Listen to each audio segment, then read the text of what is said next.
제 68차 정책조정회의를 시작하겠습니다. 저는 사회를 맡은 정책위 사회수석부의장 박상혁 의원입니다. 먼저 연일 이 개혁 입법 전쟁을 진두지휘하고 계시는 우리 한병도 원내대표님의 힘찬 발언이 있겠습니다. 감사합니다. 예, 대한민국 경제가 거침없이 도약하고 있습니다. 어제 코스피 지수가 6,100포인트를 돌파했습니다. 5,000포인트를 달성한 지 한 달 만에 이룬 대기록입니다. 민주당은 코스피 6,000 시대가 시작된 어제 자사주 소각 의무화를 통한 주주가치 제고와 소액 주주 보호장치를 강화하는 3차 상법 개정안을 통과시켰습니다. 지난 1차 상법 개정으로 주주의 목소리가 기업 경영의 중심이 되는 원칙을 세웠고 2차 개정으로 불투명한 관행을 바로잡아 자본시장의 공정성과 책임성을 높였습니다. 어제 3차 개정으로 기업의 혁신 성장과 주주가치 제고가 선순환하는 건강한 자본시장의 토대를 완성했습니다. 민주당은 여기서 멈추지 않고 박차를 가하겠습니다. 주가 누르기 방지법, 한국형 디스커버리 제도, 스튜어드십 코드 확대 등 남은 자본시장 개혁을 통해 코리아 프리미엄 시대를 열도록 하겠습니다. 민주당은 어제 윤석열 독재정권과 조작기소 진상규명 및 공소 취소를 위한 국정조사 추진위원회를 구성했습니다. 윤석열 경치검찰이 자행한 표적수사와 조작기소의 전모를 끝까지 파헤치기 위해서입니다. 원내대표인 제가 직접 위원장을 맡았습니다. 대장동, 백현동, 위로 신도시 개발, 성남FC 후원금, 쌍방울 대북 사건은 정치검찰이 펜대 하나로 진실을 가리려 했던 대표적인 조작기소 사건으로 꼽히고 있습니다. 정치검찰은 수사 과정에서 이재명 대통령과 주변에 대해서만 수백 번의 압수수색, 녹취록 유변 조동, 증거 조작과 불법 음식 제공, 증언 회유 같은 불법 수사 정황이 폭로되기도 했습니다. 정치검찰의 조작 수사와 기소는 헌법과 민주주의, 국민의 인권을 유린하는 중대 범죄입니다. 민주당은 공소 취소 국조추진위원회를 통해 윤석열 정치검찰의 수많은 조작 사건을 낱낱이 규명하도록 하겠습니다.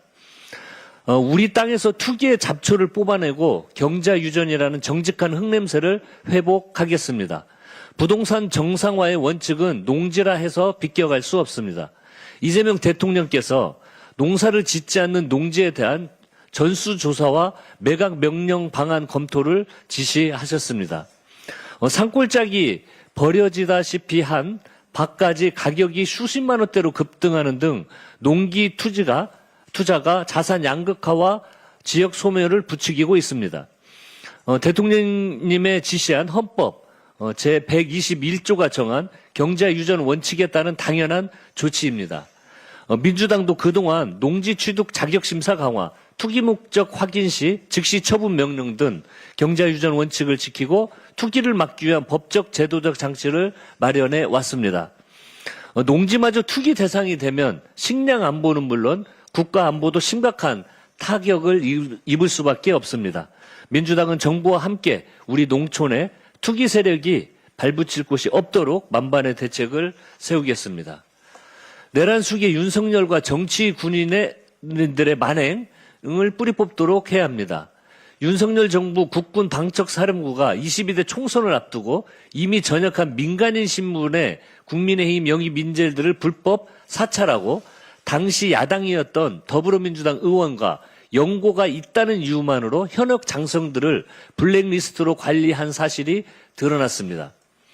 과거 보안사의 망령을 되살려 우리 민주주의를 정조준한 것입니다. 박정희, 전두환 정권의 민간인 사찰, 노태우 정권의 윤석양 이병 사찰 사건, 박근혜 정권 기무사 세월호 유가족 사찰까지 군 정보기관의 역사는 총칼로 쏜 민주주의 유린의 역사였습니다. 그 악취나는 뿌리가 윤석열 정부 방첩사에서 김병주 리스트와 총선 평판 보고서로 다시 돋아났습니다. 군의 신원 조회 권한을 남용해 정권의 정치 흥신소 노릇을 자행한 것은 명백한 국기문란이자 헌정질서 파괴 행위입니다. 이번 정보 수집은 12.3 내란을 위해 걸림돌을 미리 솎아내려 한 치밀한 사전 숙청 작업이었다는 의혹이 제기됩니다. 제2차 종합특검이 방척사의 판도라 상자를 최우선으로 열어야 합니다. 내란의 배후와 사찰 전모를 낱낱이 밝혀야 합니다. 민주당은 정치군인 세력을 소탕하고 군이 다시는 정권의 신여가 되지 못하도록 그 환부를 완전히 도려내도록 하겠습니다. 이상입니다. 예, 다음은 한정혜 정책위 의장님의 발언이 있겠습니다. 이재명은 합니다. 민주당은 합니다. 꿈의 6,000피, 코스피 6,000 시대를 맞이해서 국민께 기쁜 마음으로 상법 개정 성과를 보고드립니다. 이재명 정부 출범 이후에 당정은 코리아 디스카운트 해소와 주주 권익 보호를 핵심으로 삼았습니다. 이에 지난해부터 올해까지 3번에 걸쳐 상법을 개정하면서 자본시장 선진화를 위해 최선을 다해왔습니다. 1차 개정에서는 이사의 주주에 대한 충실 의무를 명문화하고 독립이사제를 도입하여 일반 주주를 보호하고 책임 있는 기업 경영의 기반을 마련했습니다. 2차 개정에서는 집중투표제 의무화와 감사위원 분리선출 확대를 통해 소수주주의 목소리가 이사회에 실질적으로 반영될 수 있도록 하였습니다. 그리고 어제 3차 개정안의 본회의 통과로 자사주 소각 원칙 제도화 등 주주 환원의 법적 기반까지 완성했습니다. 그 성과는 코스피 6,000이라는 숫자로 명확하게 증명됩니다. 우연이 아닙니다. 주가 누르기 방지법 등 당정은 앞으로도 끊임없이 시장과 소통하면서 우리 산업과 시장 전체의 경쟁력을 높이는 방향으로 흔들림 없이 나가겠습니다. 국민이 믿고 투자하며 기업 성장의 과실을 함께 나누는 자본시장을 만들기 위해서 최선을 다하겠습니다. 2차 종합특검이 25일인 어제 현판식을 열고 본격적인 활동에 돌입했습니다. 앞서 내란특검, 김건희특검, 순직 해병특검 이런 3대 특검에서 많은 부분을 밝혀냈습니다만 아직까지 수사가 해소되지 못한 국민적 의혹들이 쌓여 있습니다. 특히 12.3 내란은 대한민국의 헌정 질서와 민주주의를 짓밟은 중대한 사안이며 북한 무인기 침투 등 북한의 도발을 유도하려 한 외환 의혹은 국민의 목숨을 담보로 한 너무나도 충격적인 일입니다. 게다가 관저 이전, 서울 양평 고속도로 노선 변경, 도이치모터스 주가 조작 의혹을 비롯해 선거 및 수사 개입 의혹 등은 여전히 진상규명이 이루어지지 않았습니다. 특히나 직위원 재판부의 윤석열 1심 선고에서는 비상계엄의 사전 기획을 입증할 노상원 수첩에 대해서는 아예 증거 능력 자체를 인정하지 않았습니다. 국민적 의혹이 해소되지 않은 상황에서 2차 종합특검에 거는 국민적 기대가 큽니다. 3대 특검이 매듭짓지 못한 의혹들을 낱낱이 파헤쳐서 한 점의 의혹도 남김없이 진실을 밝혀야 합니다. 기존 재판에 석연찮은 부분들도 빈틈없이 준비해 대응해야 합니다. 준비기간 20일을 제외하고 앞으로 150일간 수사가 진행됩니다. 17개나 되는 수사 대상에 비해 부족한 시간일 수 있습니다. 철저한 수사를 통해서 국민 눈높이에 맞는 단죄가 이루어지고 내란 우두머리를 옹호하는 세력이 더 이상 연명할 수 없도록 내란의 종지부를 찍어야 합니다. 국민의 열망인 내란 종식이 하루속히 이루어질 수 있도록 특검의 성역 없는 수사를 당부합니다. 국회 대미투자특별법 특위 구성 18일째입니다. 2월 9일 날 구성되었습니다. 국민의 기대에도 불구하고 국민의힘의 막무가내식 발목 잡기로 대미투자특별법 안건은 상정조차 되지 못했습니다. 대미투자특별법 처리는 한미 간 신뢰와 국가의 통상, 안보 이익이 걸린 사안입니다. 지금 이 순간에도 미국의 통상정책 변화는 우리 기업들의 투자와 고용 결정에 직접적인 영향을 미치고 있습니다. 미국 연방대법원 판결 후부터 글로벌 통상 환경이 요동치고 있습니다. 특히 공전이 길어지면서 관세 협상의 지렛대 역할을 할 특별법 처리가 지연될 경우 국내 수출 기업들의 불확실성 역시 커질 수밖에 없습니다. 이러한 상황에서 특위 논의 자체를 멈춰 세우는 것은 국가 대응 역량을 스스로 약화시키는 행위입니다. 국익보다 앞서는 것은 없습니다. 국민의힘의 협조를 강력하게 제3 촉구합니다. 이재명 대통령께서 농지 투기 문제를 지적하면서 헌법상 경자유전 원칙에 따른 농지관리 정상화 의지를 밝혔습니다. 우리 한병도 원내대표께서도 말씀해 주셨습니다만 우리 헌법 제121조는 국가는 농지에 관해 경자유전의 원칙이 달성될 수 있도록 노력해야 하며 농지의 소작제도는 금지된다고 명시하고 있습니다. 그러나 하위법인 농지법은 수많은 예외 규정을 통해서 비농업인의 농지 소유를 광범위하게 인정하고 있고 그 결과 임차 농지가 전체 농지의 50% 가까이 됩니다. 비농업인의 농지 소유는 결국 농지 가격 상승으로 이어져서 청년농, 귀농인의 농지 취득을 어렵게 합니다. 실제로 2014년 제곱미터당 27,529원이었던 농지 가격이 2025년에는 평균 42,314원으로 153% 이상 상승했습니다. 농사를 짓겠다고 취득한 농지를 방치하거나 투기나 재산 증식에 이용하는 행위는 더 이상 묵인되어서는 안 됩니다. 농식품부는 농지 소유뿐 아니라 임대차 현황, 이용 실태, 지목, 면적 변화를 포함한 농지 전수조사를 통해서 경자유전의 원칙을 바로 세워야 합니다. 민주당은 수많은 예외 규정의 재검토를 통해서 실제 경작에 종사하는 농민을 위한 농지법이 자리매김할 수 있도록 관련 법과 제도를 개선해 나가겠습니다. 이상입니다. 네, 이어서 전준호 원내운영수석부대표의 발언이 있겠습니다. 최근 판사, 법원이 주인공으로 등장하는 드라마가 많아졌습니다. 하나같이 판사 배정, 재판 거래가 등장합니다. 사법부를 바라보는 국민의 인식을 그대로 보여줍니다. 그만큼 사법개혁, 법원개혁에 대한 국민의 요구가 커졌다는 것입니다. 그러나 조희대 사법부는 스스로 쇄신할 기회를 한참 놓쳤습니다. 이제는 개혁의 시간입니다. 오늘부터 사법개혁 3법을 차질 없이 처리하겠습니다.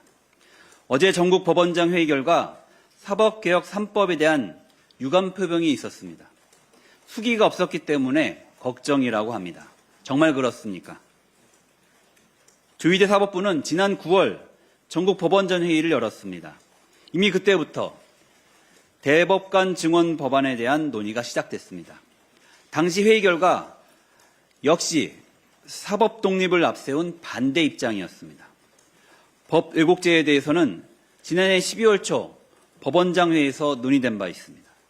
역시 심각한 우려를 표명하는 데 그쳤습니다. 진정한 반성은 없었습니다. 사법부 내에서 사법개혁안이 논의되기 시작한 지 상당 기간이 이미 지났습니다. 윤석열 구속 취소 사태로부터 근 1년이 지났습니다. 그동안 조희대 사법부는 무엇을 했습니까? 사법부 스스로 제도적 쇄신안을 낸 바 있습니까? 사상 유례 없이 구속기간을 날로 계산해서 내란식의 윤석열을 석방한 일에 대해 일만의 반성은 있었습니까?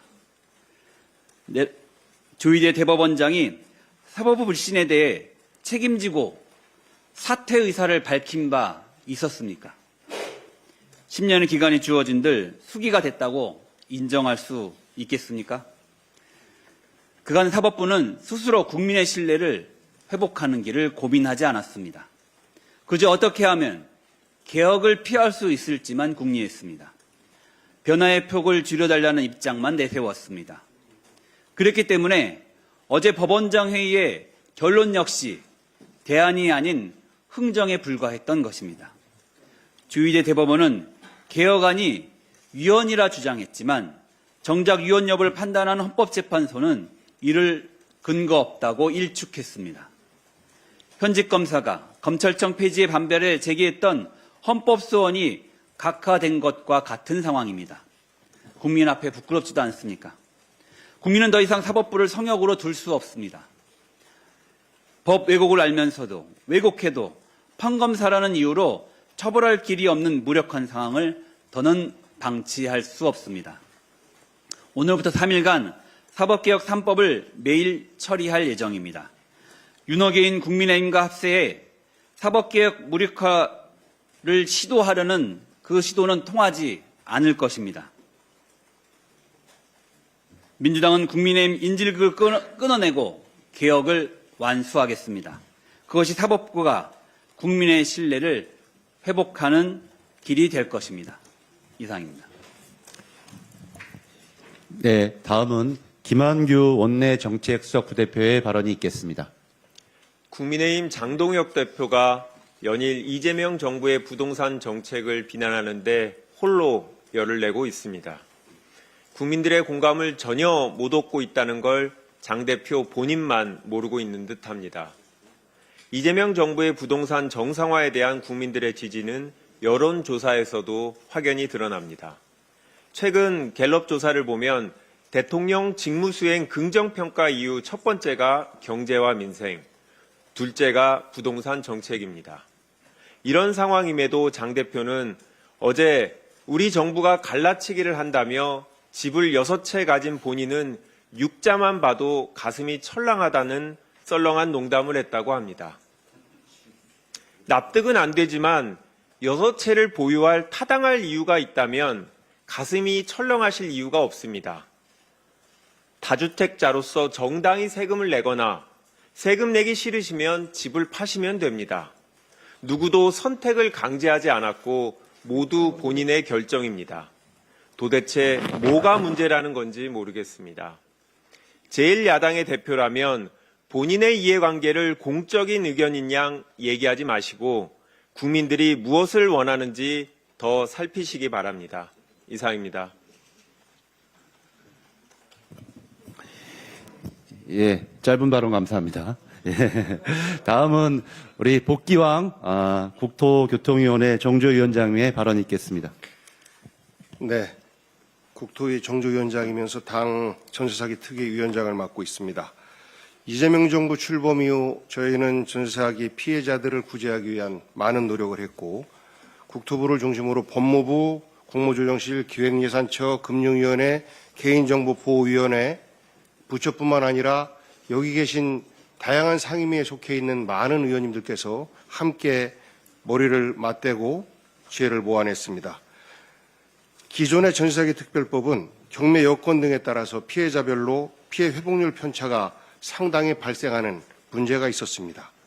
그리고 신탁 사기 등 무권계약 피해자와 공동담보주택 피해자는 사실상 구제할 방법이 없었습니다. 그래서 저희는 그간 논의한 결과를 우리 피해자 여러분들께 오늘 보고를 드리게 됐습니다. 오늘 보고를 드리게 된 이유는 28일 날이 전세사기 피해자 미출구에서 발생한 피해자 가운데서 첫 번째 희생자가 나오신 날입니다. 3년을 앞두고 우리 피해자 여러분들께 그리고 돌아가신 분들께 이렇게 뒤늦은 대책을 발표하게 된 것을 안타깝게 생각하고 보고 드리겠습니다. 3가지 핵심 방안 보고 드리겠습니다. 첫 번째로 최소 보장제를 도입하겠습니다. 경공매가 종료된 전세사기 피해자를 대상으로 임차 보증금의 일정 비율 회복을 보장하는 최소 보장제를 도입해서 피해를 막겠습니다. 재원을 재정으로 마련하고 추진하겠습니다. 그리고 경공매가 이미 종료된 피해자에 대해서도 소급 적용할 예정입니다. 이 최소 보장제의 도입은 단 한 분의 억울한 피해자도 없도록 최선을 다하기 위한 당정이 함께 노력한 결과입니다. 두 번째, 선지급 후정산 방식을 적용하겠습니다. 야당 시절의 약속을 이재명과 민주당이 했던 약속을 지키겠습니다.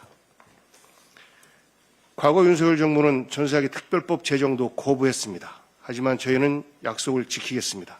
선지급 후정산 대상은 신탁 사기 등 무권계약 피해자에 대해 최소 보장금을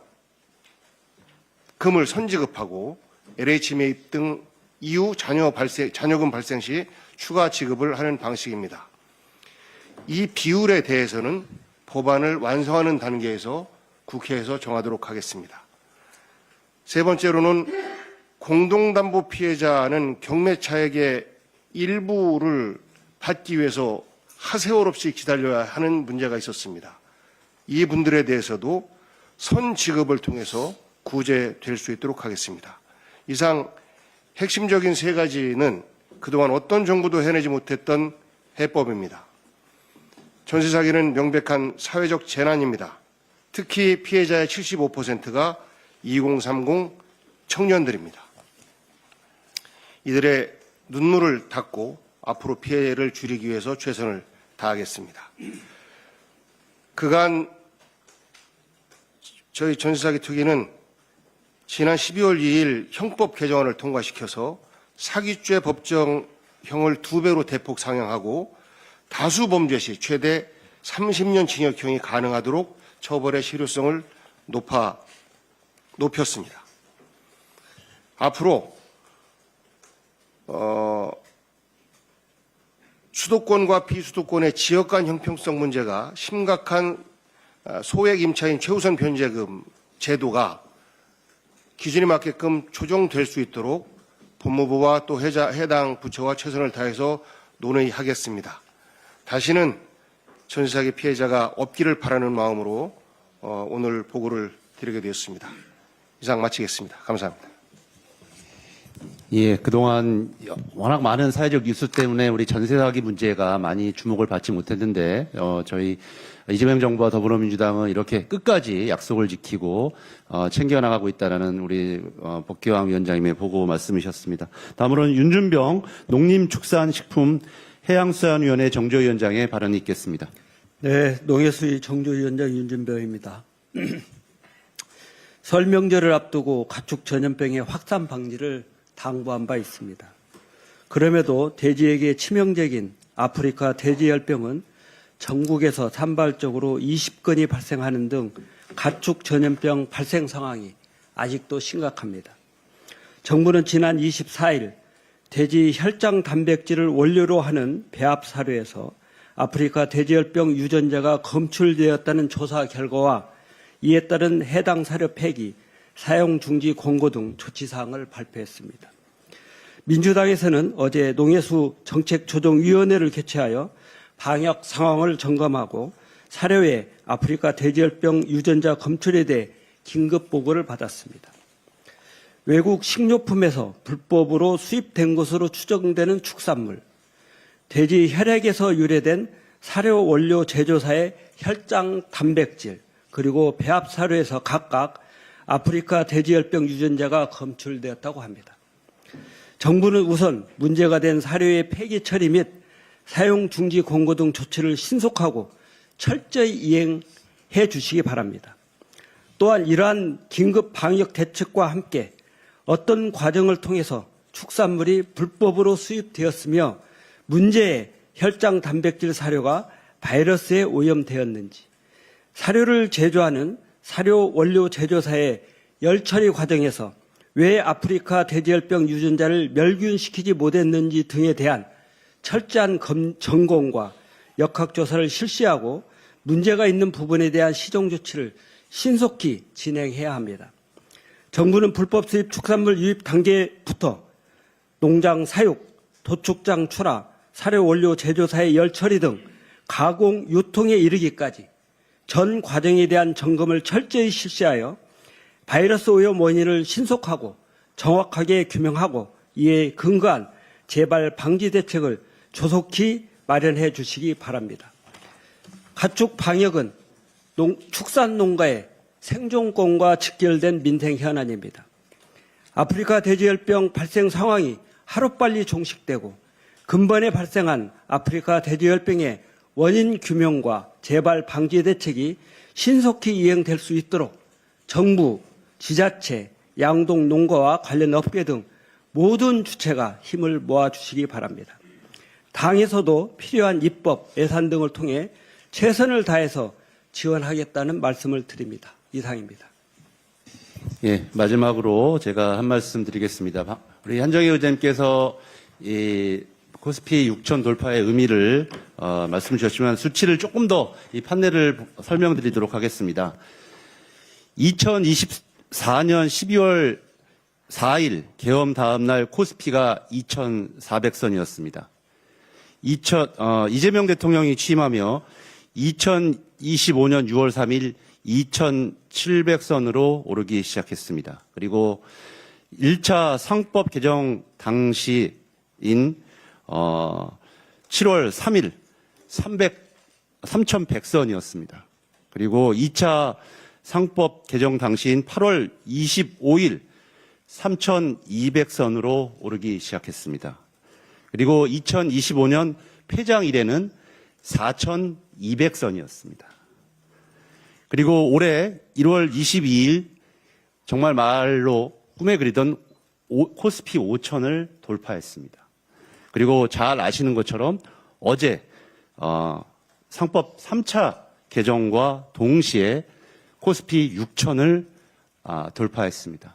그리고 상세한 법안의 내용은 우리 한정희 의장님께서 잘 말씀 주셨고 잘 나와 있는 것처럼 결국 자본시장을 정상화하고 코리아 프리미엄 시대를 가기 위한 더불어민주당과 이재명 정부는 약속을 지키고 해낸다라는 그런 각오로 더욱 가열차게 앞으로도 해 나가겠다는 말씀드리겠습니다. 마지막으로 한 가지 더 말씀드리겠습니다. 지금 잘 아시는 것처럼 법 왜곡죄를 도입하는 형법 개정안에 대해 국민의힘의 반대 필리버스터가 진행 중에 있습니다. 그런데 어제 검찰이 송영길 전 민주당 대표에 이어서 허종식 의원과 윤관석, 임종성 전 의원에 대해 상고를 하지 않기로 결정했습니다. 법원이 위법 수집 증거를 이유로 무죄를 확정하자 백기를 들기 시작했다고 생각합니다. 정말 검찰은 해당 증거가 위법 수집 증거라는 사실을 그동안은 몰랐겠습니까? 검찰은 그간 자신들이 법 위에 있다는 오만함으로 수사 범위를 넘어 무분별하게 압수한 증거를 활용해왔던 관행, 즉 별건 수사를 하면서 사실상의 검찰 정치를 해왔습니다. 검찰은 이 무소불위의 권력을 즐겨왔던 것입니다.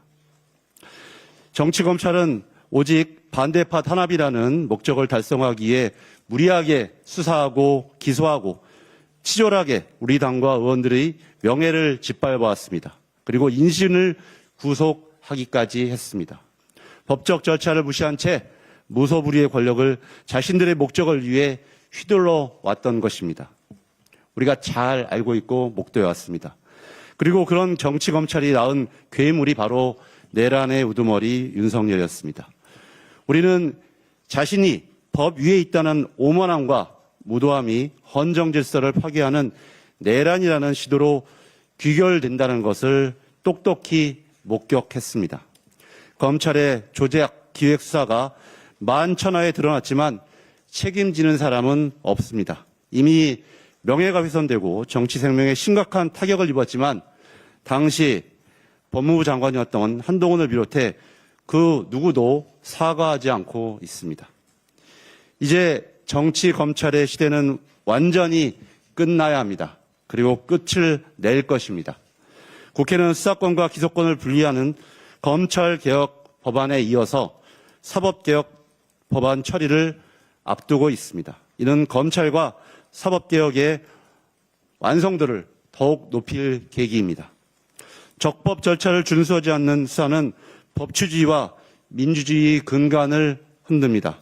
더불어민주당은 이재명 정부와 함께 무너진 사법정의를 바로 세우고 대한민국에 다시는 검찰 독재의 망령이 되살아나지 못하도록 철저히 제도화해 나가겠습니다. 준비된 발언이 모두 끝났습니다. 이상으로 2월 26일 제68차 정책조정회의를 마치겠습니다. 수고하셨습니다.